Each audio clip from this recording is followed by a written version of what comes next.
On termine avec le portrait d'une femme, une femme qui se bat contre la maladie de l'homme de pierre. Ils ne sont que 58 personnes atteintes en France.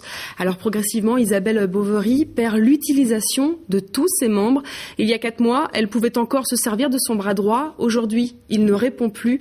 À 32 ans, il y a donc urgence. La jeune femme doit avoir un siège adapté à ces nouvelles difficultés. Mais cela a un coût. Il lui faudrait près de 100 000 €. Mais ces dépenses ne sont pas prises en compte par la sécurité sociale. Alix Lanos l'a retrouvée chez elle à Venançon. On va se mettre sur le côté. C'est comme ça chaque semaine depuis près de 30 ans. Isabelle reçoit la visite de Loïc, son kiné. Donc là, c'est pour essayer d'ouvrir ce côté droit qui est complètement renfermé. Ça va ? Ça va. À 32 ans, elle est atteinte de la maladie de l'homme de pierre. Petit à petit, ses muscles se sont transformés en os. Elle est aujourd'hui statifiée dans un 2e squelette vivant. Les hanches, les épaules, tout ça, c'est bloqué. Sa colonne vertébrale, donc on l'a vu, ça fait qu'un bloc.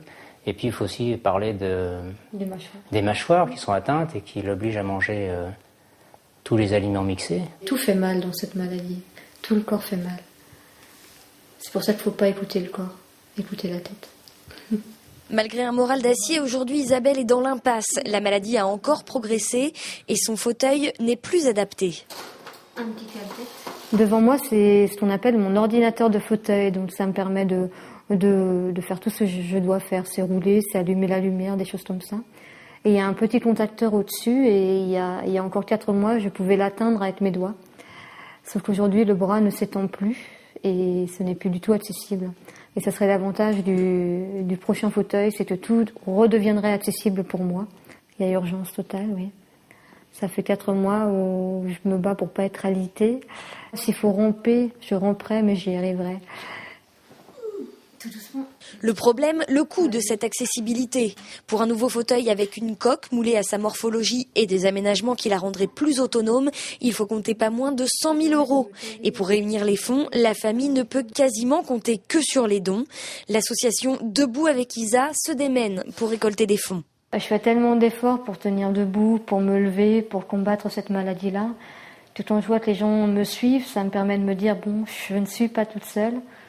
Et c'est un petit peu comme une armée, c'est que voilà, il y a 2-3 personnes devant et il y a du monde derrière.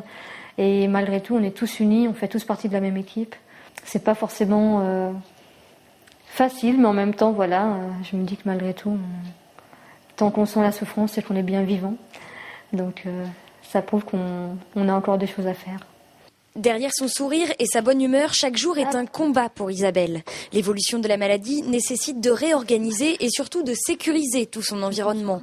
Ces aménagements, elle en rêve. Pour les réaliser, elle ne pourra compter que sur la générosité des donateurs. Alors en attendant, elle garde le moral et le sens de l'humour. Et pour tenter de récolter de l'argent, l'association Debout avec Isa organise le 11 mars à 15h un spectacle et une tombola à la salle des fêtes de Venançon. L'argent récolté permettra évidemment d'aider Isabelle pour l'achat de son siège. Et avant de refermer ce journal, on jette un coup d'œil du côté du ciel. Et ce jeudi 26 janvier devrait être pluvieux. Des averses traverseront le département en matinée. Après quelques éclaircies, les pluies pourraient revenir sur la côte. Mais il fera encore doux avec des températures allant jusqu'à 12 degrés.